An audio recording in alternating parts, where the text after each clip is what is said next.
Assalamualaikum warahmatullahi wabarakatuh. Selamat siang semuanya. A'udzubillahi minasyaitonirrajim. Bismillahirrahmanirrahim.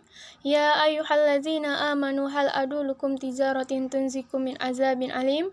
Tu'minuna billahi wa rusulihi wa tujahiduna fis sabilillahi bi amwalikum wa anfusikum zalikum khairul lakum in kuntum ta'lamun. Kami dari kelompok 3 ingin mempresentasikan hasil diskusi kami yang berjudul Siklus Krebs. Saya Nurul Rodia sebagai moderator sekaligus pembaca materi, dan teman-teman saya Adinda Putri Anjanis, Devi Safitri, Elsa Mawarni sebagai pembaca materi. Baik, di sini saya akan menjelaskan apa itu siklus Krebs. Siklus Krebs dikenal dengan siklus asam sitrat. Alasan disebut siklus Krebs adalah sebagai bentuk penghargaan kepada Hans Krebs, ilmuwan dari Jerman yang merupakan penemu dari siklus Krebs. Siklus Krebs atau siklus asam sitrat adalah proses kedua katabolisme atau respirasi sel untuk menghasilkan energi yang lebih tinggi. Adapun fungsi utama siklus Krebs yakni mereduksi NAD+ dan FAD menjadi NADH dan ADH2 yang kemudian dioksidasi untuk menghasilkan ATP. Sintesis ATP secara langsung yakni satu molekul privat yang dioksidasi. Pembentukan kerangka karbo yang dapat digunakan untuk sintesis asam-asam amino tertentu. Warahmatullahi wabarakatuh. Perkenalkan, nama saya Elsa Mawarni, NPM 2014344140.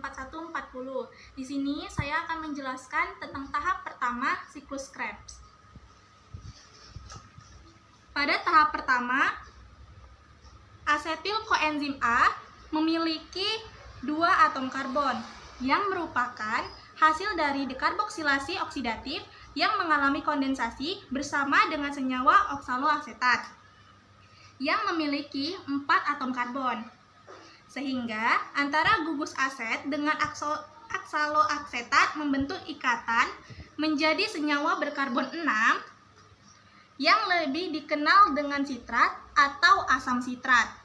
Pada saat pembentukan asam sitrat ini, koenzim A dilepaskan sehingga sitrat tidak memiliki koenzim A. Enzim yang berperan pada tahap pertama ini adalah sitrat sintase. Nah, pada tahap 2, sitrat akan mengalami perubahan menjadi isositrat yang masih memiliki 6 atom karbon.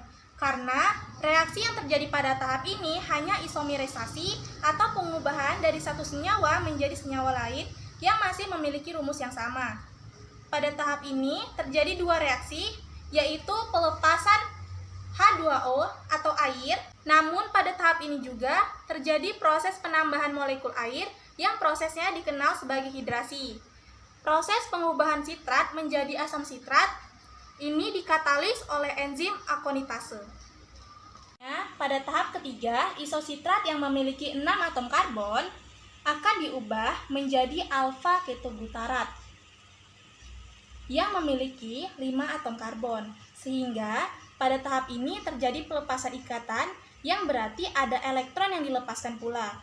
Elektron yang dilepaskan ini akan diterima oleh NADH+ sehingga membentuk NADH. Nah, pada tahap ini pula proses dekarboksilasi atau pengurangan karbon berjumlah 1 karbon. 1 karbon ini akan membentuk CO2. Enzim yang berperan adalah isositrat dehidrogenase. Saya Devi Safitri, NPM 2014344146. Di sini saya akan menjelaskan pada tahap keempat. Pada tahap keempat, alfa ketoglutarat memiliki 5 atom karbon akan diubah menjadi saksinil-CoA yang memiliki 4 atom karbon. Berarti pada tahap ini juga terjadi dekarboksilasi atau pelepasan 1 karbon.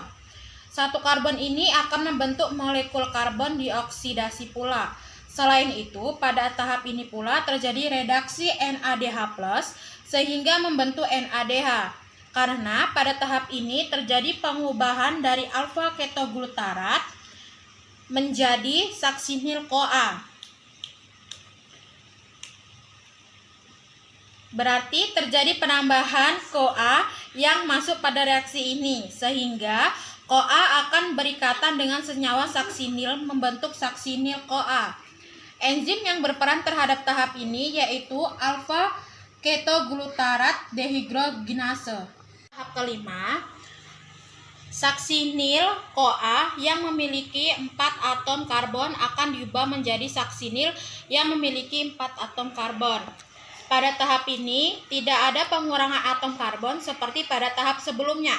Tapi pada tahap ini terdapat beberapa reaksi yaitu fosfos inorganik akan berperan pada tahap ini sebagai pemutus ikatan CoA yang terdapat pada saksinil.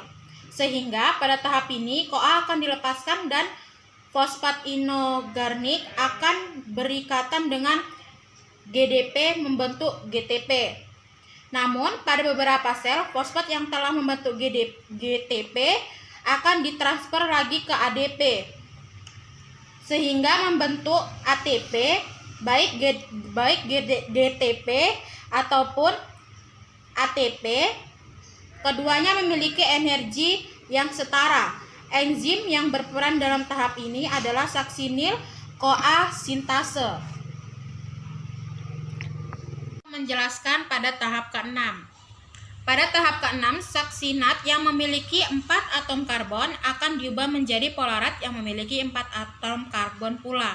Pada tahap ini terjadi pelepasan elektron sehingga elektron akan ditangkap oleh FAD membentuk FADH 2 kali. Enzim yang berperan untuk mengkatalisir senyawa saksinat menjadi fumarat adalah saksinat dehidrogenase. Nama saya Adinda Putri Anjanis, NPM 201434180. Pada tahap selanjutnya terjadi pengubahan fumarat menjadi malat. Enzim yang berperan pada tahap ini adalah fumarase. Pada tahap ini terjadi penambahan H2O yang prosesnya dikenal sebagai hidrasi. Saya akan membahas ke tahap yang ke-8. Malat akan diubah kembali menjadi oksaloasetat. Pada tahap ini pula terjadi pembentukan NADH yang berasal dari NAD+.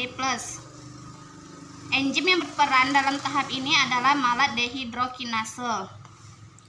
Dengan demikian, dalam satu kali siklus menghasilkan 3 NADH, 1 NADH2 2 kali, dan 1 ATP. Sekian dari presentasi kami. Apabila ada kekurangan atau kesalahan, kami mohon maaf. Saya akhiri dengan Assalamualaikum warahmatullahi wabarakatuh.